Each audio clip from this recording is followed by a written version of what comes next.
Welcome everybody to This Week in Movie News, episode 22. I'm Daniel, this is Anthony, this is Sebastian.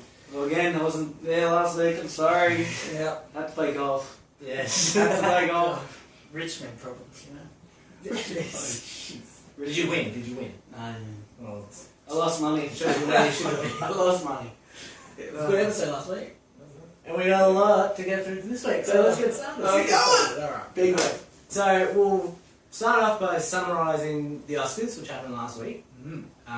We all played a nice little game when we watched the Oscars about predicting who we thought was going to win. Mm-hmm. Daniel went By 1-1. By one. And Anthony, how'd you win?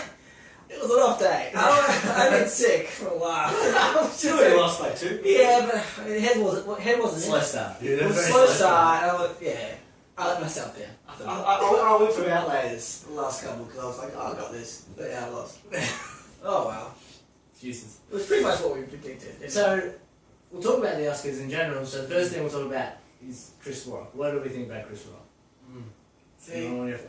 I loved him. He did a great job. I Great job. He was considerably better than probably the last 3 years. Alan DeGeneres was good. He was good. I like this one much better. No, But this one had more to say than those last few as well. yeah.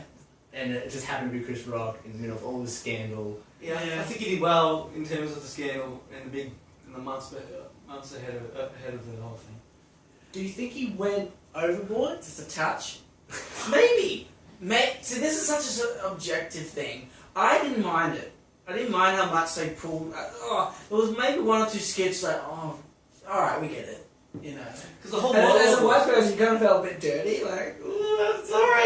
I'm sorry. the whole monologue was about that. So I'm like, I've already had 8 or so minutes of Yeah. it. But then she just went, every single joke was Every about single it. day was black. And we're black. that was on the cuff. I love that. That was hilarious. And like the little those montage bits with like they put the black With characters Whoopi. in. Yeah, Whoopi. Oh, Whoopi God. Jason. See, that was really intelligent and fun, you know. And yeah, but with him actually hosting, he's one of the best comedians who's done it. So hats off to him. I reckon. Especially the monologue. I think he did a really good job of juggling both sides of like the argument. Like, you know, this is a big thing for black people, but like it's not the biggest thing in the world. Yeah. Like, we shouldn't Exactly. It's like, We're not fighting for the vote or you know, like all these things. Yeah, it's like people are getting lynched and raped. Yeah. Like Jesus. It was tongue in cheek. and it was like, oh, the only people who were telling me not to do it was unemployed people. Exactly. That was great. That was really good. No, he did very well for the circumstance. Yeah, I think it was a good clean slate, and then next year can get really big in terms of funny and things like that. But I think the ratings, if you bring up the ratings? No, well, you can bring them up. Okay, well the ratings was low. It was the lowest in the last 4 years or something like that. Yeah. Like, for a while. And so I was surprised by that. Well, see, my argument with that Because- is that people bring that up, Yeah. and I think a lot of it has to do with keeping people watching, but also there wasn't a lot of hype for this year's Oscars either. No. So it was also the fact of, you know, you have to bring people in the first place to watch them, let alone keep them interested. And this might sound a bit racist. I don't know how many black people watch the Oscars, considering this year. So that would probably affect the viewership. It might have done. I would hope so. Because I hope they watch it. It's a domino effect that next year, I'm kind of predicting it's going to be bigger because of all this thing that happened this year. But it's not going to be like, they put the rules in, and it's going to, all these movies that be next year are in production already. So it's not going to be a huge flip. Shit, we have 3 black people and supporting, or whatever, Yeah. It's going to take take a time. process of years. Yeah. But, The speech from the actual the president, she was great. I thought that was going to be a good speech. That was actually one where I actually wanted to watch it. Yes, yeah, we could comment on that. Alright, so we'll move on more with what did we think about the success of Mad Max? I was writing it down because I was writing the scores and like, Mad Max again. We're just getting knocking them. it was And great. watching it, you almost thought when it got to like the best director, you're like, oh, I feel like he could take Because it. they almost got 5 in a row, almost. Yeah. Like before the show, I was like, guaranteed, Inarritu's going to win it. But as you're watching, you're like, oh, Sneaky. Could Miller really pull this off? Oh, yeah. And it was great listening to the Australians have their. That were hilarious. It's just like, yep, they're Australian. All right. Jesus, especially you see the meme with the costume designer winner, and she's walking down the aisle and she has the jacket on, and they're all like, "What's going on?" Yeah. It's like, She was all coming right, back. bitch, I just won an Oscar for best costume. I look like how I look.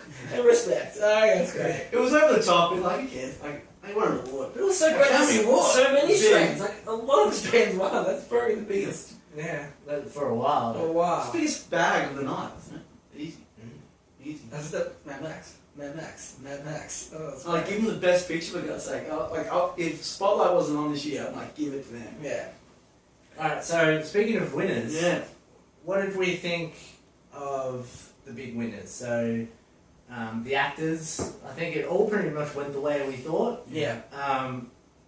Mark Rylance won for Best Supporting Actor. Supporting in the best supportings could have went either way, I thought, of anyone. Yeah, that was probably the closest race between them. And who did we all? Because I was hoping for Stallone Yeah. at the time. That was the alternative. But I'm not upset that he didn't win. Yeah, I went for Mark Ruffalo because I loved him in Spotlight. But yeah. No, yeah, it was a surprise. It was a surprise. And the other ones weren't at all.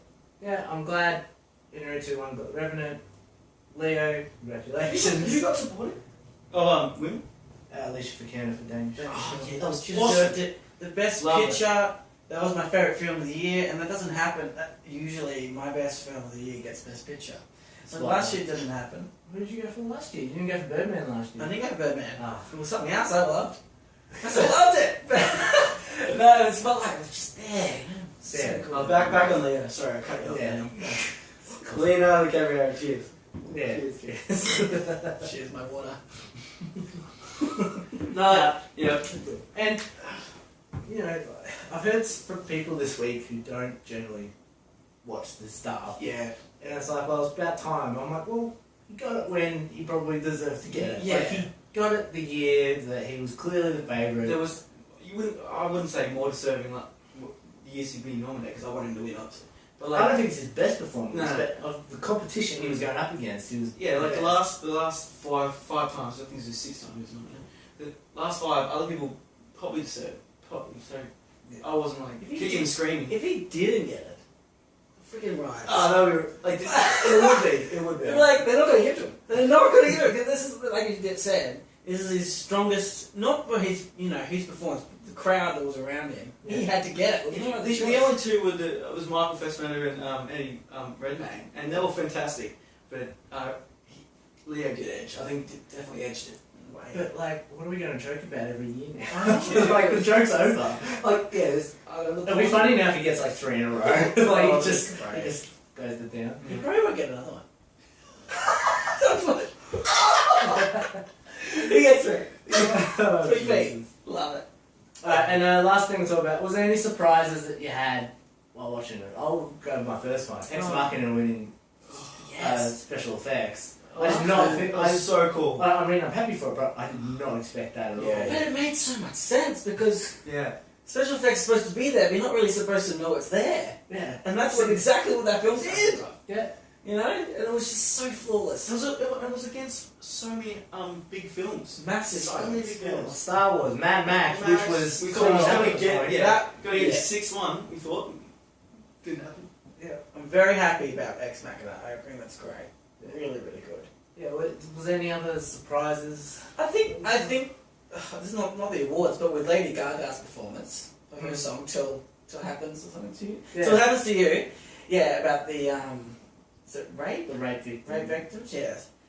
That was intense. That was really intense. That was full on, It was. and there was a bit of debate around it. If it was too intense or not. But I really liked it. No, but like, the whole point of these Oscars is that you're reaching 88 million people. Yeah.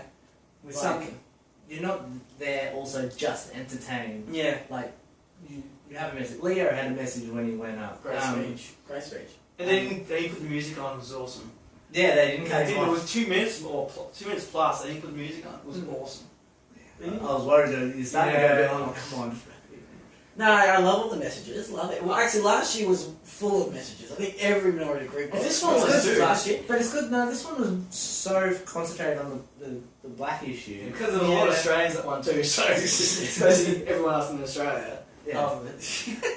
So yeah, there was a lot of black issue. There was Lady Gaga and what was Leo had one, and there was another one. Leo was climate change.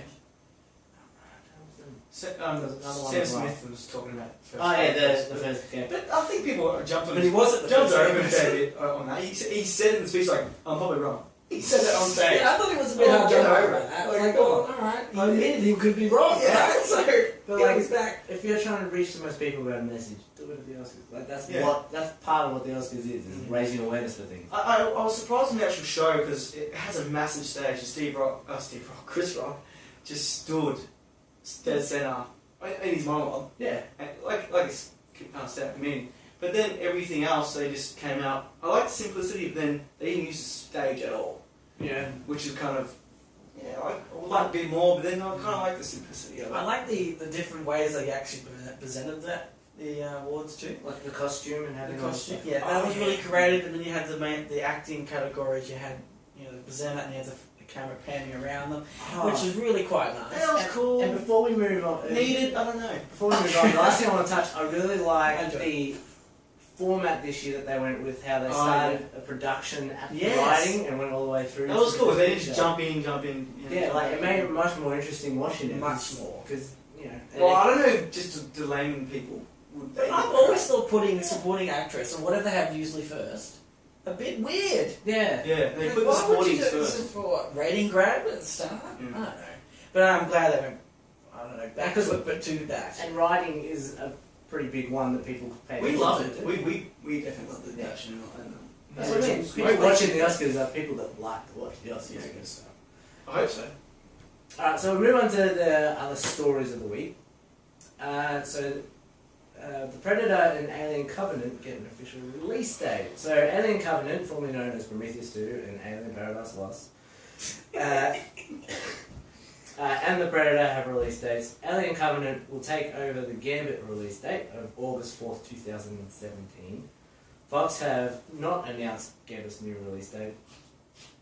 On top of the news of Ridley Scott prequel sequel, Fox also announced that The Predator will come to cinemas March 2nd, 2018, being directed by Monster Squad director Fred Decker and written by Kiss Kiss Bang Bang and Iron Man 3 director and screenwriter Shane Black. So, Risk. are we excited for either of these films, and what do we think of the Alien Covenant coming out next year and a Predator movie coming out the year after? Oh yeah. I think Predator. Oh, that's a risk. It's a real risk because Predator's not anywhere it used to be. The name, the title, the appeal. There's no money to it. Yeah, but it just seems silly. It seems silly. Either that they want to kind of put the two universes together again, Do you reckon? like Alien versus Predator, which could be cool. I'm not saying Do you reckon that. if Alien Revenant bombs out, they'll just scrap Prometheus?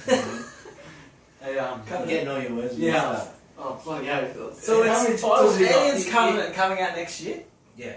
All right, Good. good. Predator the following year, so they're Yeah. going to scrap Predator if Revenant doesn't go well. Covenant. Come on, fuck on.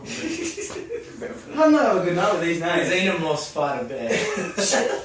No, yeah, I like the release date. It's good. Gambit gets pushed, which is all right.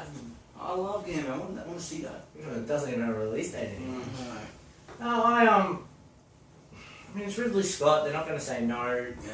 They've changed the name to Alien to give it name recognition, which we've talked about before. Predator obviously interests me more, just because Shane Black's part of it, writing the script, Mm. and he was actually in the first Predator, which is as an actor. So I just want to see what direction they go with it, and Yeah. how they can bring it back It's into. bloody open. Yeah. It's really open. And March is an interesting release date for that one. Like, Big day. The blockbuster season is Yeah. slowly spreading out over the definitely years. is. Definitely is. They could do something really good with it, but I still, at this point, I don't see it going anywhere. I want that. Like I want Predator to go well. But Alien, it's kind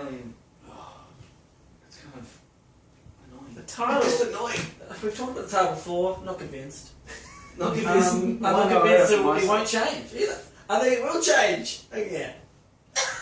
I just want to kill it. I just want to see if I can drill it. We'll move on. So Lionsgate has announced this week that Power Rangers has begun production. Its first official synopsis reads as follows.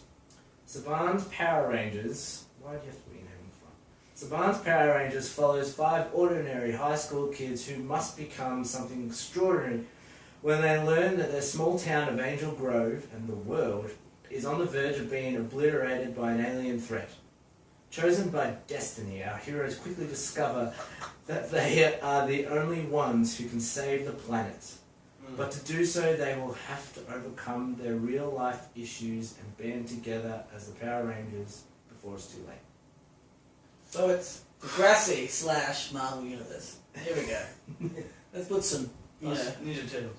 Ninja Turtles costumes. I mean, we know because it's Lionsgate. So we're talking Hunger Games, Yeah. we're talking Divergent, we're talking... Yeah, they're good at the teens. They're good at the teen stuff. Well, in my opinion. My opinion, They've yes. cast a whole bunch of no-name actors. Yeah. They put Elizabeth Banks as the villain. Yes. Love it. Which is interesting. And I like that. Project Almanac, which I never saw, that was that Michael Bay produced film about time travel, found footage time travel. Yeah. So the director of that is directing this as well. Do you really think Power Rangers can make A make movie? bang? An actual movie? Make a movie? I don't know. That's the answer. I don't know. It's so hard these days. To really say if it's got a problem or not. They find a way to make it work. And that's beautiful. But it's just hard to see. It's hard to making see something because possible. So especially with kids, like if this is not Divergent where it's a different reality or, Hunger Games when they kill people in an arena. This is like every day they become Rangers, Super Power Rangers, and it's like there's no out of this world element kind of that kind of makes you buy into that. Except for the aliens. Silly. Oh, jeez. But yeah. Well, see, to me, I want to know how much they're spending on this movie. Now, I'm assuming with a no-name cast, it's not a lot. But if you can make Deadpool for the amount that it was made for, It's 75 million. you can do something pretty good with Power Rangers. And that being said, you can almost make back the budget in the first weekend. Yeah. Oh. And then you can just have it roll out, and it can be a success. I don't know what I'm going to be looking for in the film. Is it just going to be Power Rangers saving just against this villain? Is there going to be anything else in it? There's so much more. I didn't know to get excited. Really. Yeah, I agree. Right. So, another big story this week. After years of false starts, Stephen King's long-running book series The Dark Tower is being adapted into a feature film. The series follows a gunslinger, Roland Deschain, on his mission to save a dying world and other realms from the threat of the Man in Black, a sorcerer who often goes by other names. Idris Elba was confirmed as the gunslinger and Matthew McConaughey as the Man in Black. The movie is slated for a January 13 release in 2017. January 13? Yeah. Jesus, it's Oscar. Well, that's It's a big release. This is going based off the fact that a couple of weeks ago, Blade Runner got a January release in 2018, and there's talk about the next Deadpool will be in January release as well. This is that thing about expanding. Yeah, because usually they chuck crap in January. Yeah, but usually they're films that are delayed or. I guess it's our.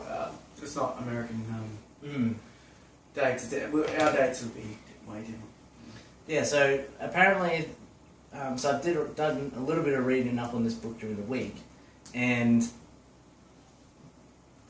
there's basically the gunslinger is after the Man in Black, but he comes over to our world in our time to grab people to bring back to this alternate dimension to fight him and follow him.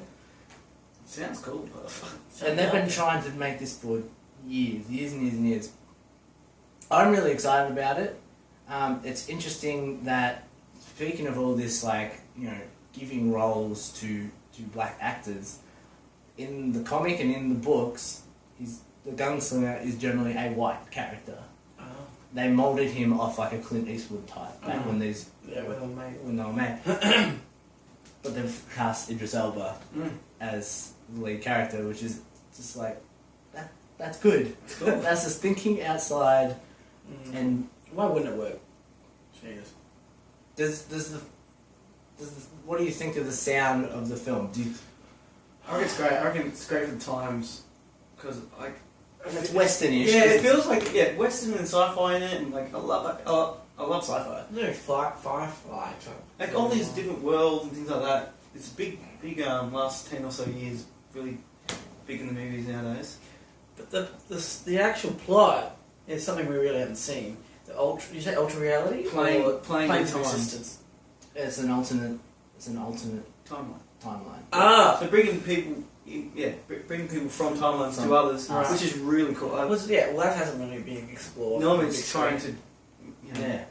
So you have to say, I like the premise. That sounds very exciting. And even thinking in your mind, like you think of the Man in Black, even if you haven't read the books, right? You think of the Man in Black, and then you have McConaughey as the Man in Black. Yeah. You think of him in like in a cowboy hat and black.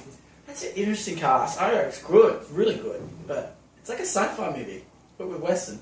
Yeah, it's Sci-fi, sci-fi, western. fantasy, western.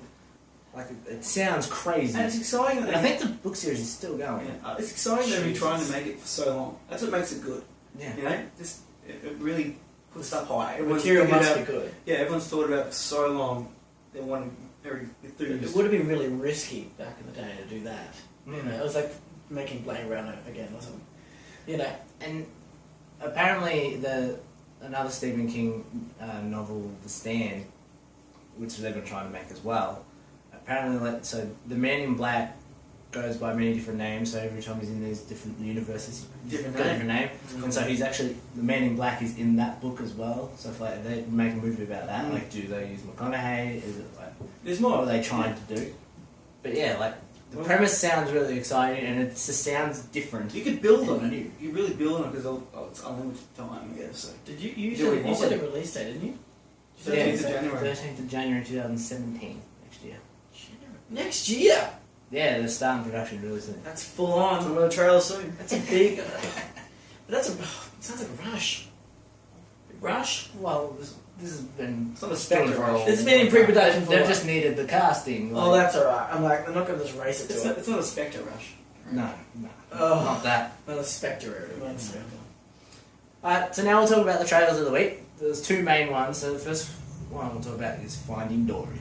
Dory! Any of you want to start? Andy, I'll do it. Alright. What a happy trailer. It tries to please the audience. I find it is doing a bit... Try hard a bit, the trailer. It gives you all the little fun things that, you know, finding... God, Nemo. Nemo did. Even with a nice song put in, the animation's, you know, the same but, you know, refined. The storyline is actually plot in this trailer, which is great instead of the tiny teaser we got. Bit predictable. I'm not sold completely with the trailer. you think you're showing your age? Maybe a little, but the other one was That's so... 12 years. Yeah, but it's still... I don't know. Maybe. I hope it still has that Australian feel to it too. Yeah, I don't think it will. Is it made by all Australian? Whatever. No, well, they're not. They're not going to Wallaby Way, Sydney. Wallaby Way, Sydney. Was you going to do that? No. It looks like fun. I'm more excited for it than say I was for like Monsters U when that was coming out. Definitely. Definitely. You also realise like how much you miss Ellen DeGeneres as Dory, Yeah. like with some of the things that she says. You think she'll get old, but She still has the magic. She hasn't got old to me in Dory. She No. hasn't. But you never know. This film might get old. But everyone's been waiting for this film to come out for ages, like wanting another Finding Nemo. That and The Incredibles. Yes. Oh, yes. Yeah, they've been waiting for ages. Waiting. But now it actually is happening. I think I hope it has a lot of stuff they haven't deliberately not showed us. So it's not. It's really good. The storyline's cool. It's cool. I like the storyline, but It was funny. It was a little cheeky. It was fun. Even if I analyse the two trailers that we have seen, sort of, like, I don't think I'd be able to piece together where the movie starts and where like the events of what happens. So I'd rather just keep showing me that. Yeah. Because most people already saw. People are going to go and see it. It does look. It doesn't look like it's being made so like a decade in between, whatever it is, like the animation things like that. Yeah. It feels like it's just on next 2 years, which is good. I hope it's that, like, you know, when they make a remake of films, you know, that kind of thing doesn't show. It's because it has its own animation feel. Yeah. Like, you know, with the Incredibles, it has its own animation. They'll keep that type of thread animation, which I can't wait for. Yeah, Incredibles. But yeah, this is a fun trailer. Get people interested. The kids will be happy. And It's gonna make big money. Yeah, fucking big. It's gonna be billion plus. Billion? Billion. No, Toy Story 3. Oh, Jesus. Oscar. Opening week. Opening week, yeah. Definitely opening week. Taking kids to it. Yeah, I mean, I probably will see it opening week, but at the moment I'm still just interested. Yeah. Like, there'd be one I would want to go with a group to. Oh, yeah.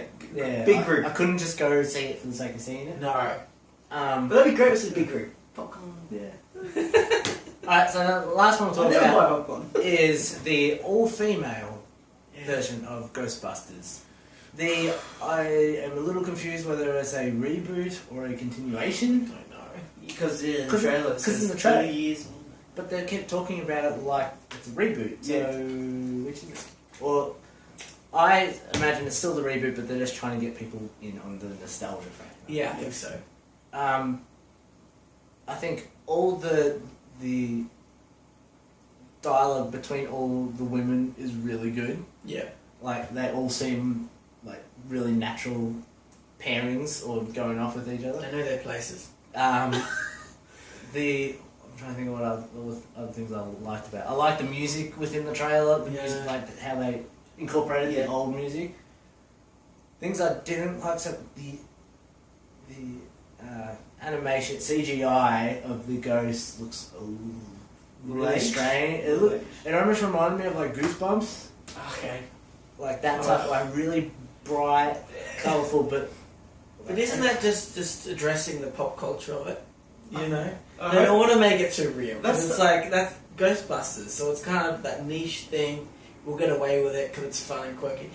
Yeah, but I agree. Like, I think that's reflective of what the film's trying to do. It's not trying to take itself it's very so seriously slapstick. at all. It's very slapstick comedy. And I hope they stay on a vein. If that's going to be the film, stay it. Yeah, and make it good. Be really hilariously funny and gooey. Like when she's throwing up at the start over what's the chick, whatever her name is. Kristen Wiig's character. Yeah, and I fucking love that. I'm like, that's funny. See, I see that, and I'm like, that's just the type of Ghostbuster humour. Yeah. Like, that's when, like, in Ghostbusters, when, like, Dan Aykroyd gets a blowjob from a ghost, or, like, it has that crudeness to it. Yeah, they're going to stay with that kind of thing. Stay with the whole film. Don't go off the end, big time, not wrong. That kind of thing. It'd be interesting if they bring in, because as you said, Daniel, the trailer kind of went from, alright, 30 years ago this happened, and now we have this new team, but in their reality they're not new. You know? Well, are they? Are they? What's the point of them back? Is that a gateway of saying, alright, we're going to have a few cameos in here? Well, there's already been confirmed that there's going to be some cameos. So that's already been confirmed? But not as their apparently not as their previous selves, so just people. That's what I mean, that's why it's confusing seeing, like, 20 years ago. It's like, It's still on the edge for me in terms of it can fall off the cliff. Yeah. Yeah. But it's still hanging. It could be still a miss. Hanging on. It could be a big miss. It could be, but they're funny women. They're all very funny. They're very funny women. I hope, I don't know. I keep forgetting her name. She was on, they're all from Saturday Night Live, but, like... She's like, the black lady, like, I hope she doesn't do that screaming thing, because she does that a lot in her skits on Saturday Night Live. Screaming. Where it's like she just screams at things. Like, really? I haven't seen it. So like, I hope she's not just doing that all the way through the film, where it's like... She's gotta do it once. The power of panic compels you! It's like, don't do that every time. Yeah. Like, it's funny in the trailer, but like, don't do it all the time. And same with Melissa McCarthy, like, I don't want her to fall into a normal shtick of a heavy-set lady falling over constantly. Yeah. Like, she lost weight though. Yeah, she looked good. And it's Paul Feig who did Spy last year, and I really like Spy. That was the actor I I liked. didn't love that movie, but it's perfect fit for it. Mm. I would say. But There's a lot more to be I'm said. interested. I'm still interested. I'm not racing out. Yeah, I'm just interested. Yeah, interesting. Yeah. Alright, we'll wrap it up there. Episode 22, done and dusted. Be sure to... we're going to have more of the videos up as it comes along on the new YouTube channel. Mm-hmm. Be sure to tweet us at the Twitter, which I'll put down here somewhere. Thank you, Anthony. Thanks, Sebastian. Thank you. Reviews will come. Reviews. Batman v Superman. Sneaky views. Reviews, people. Alright, so thanks for watching, and we'll see you next week. See ya.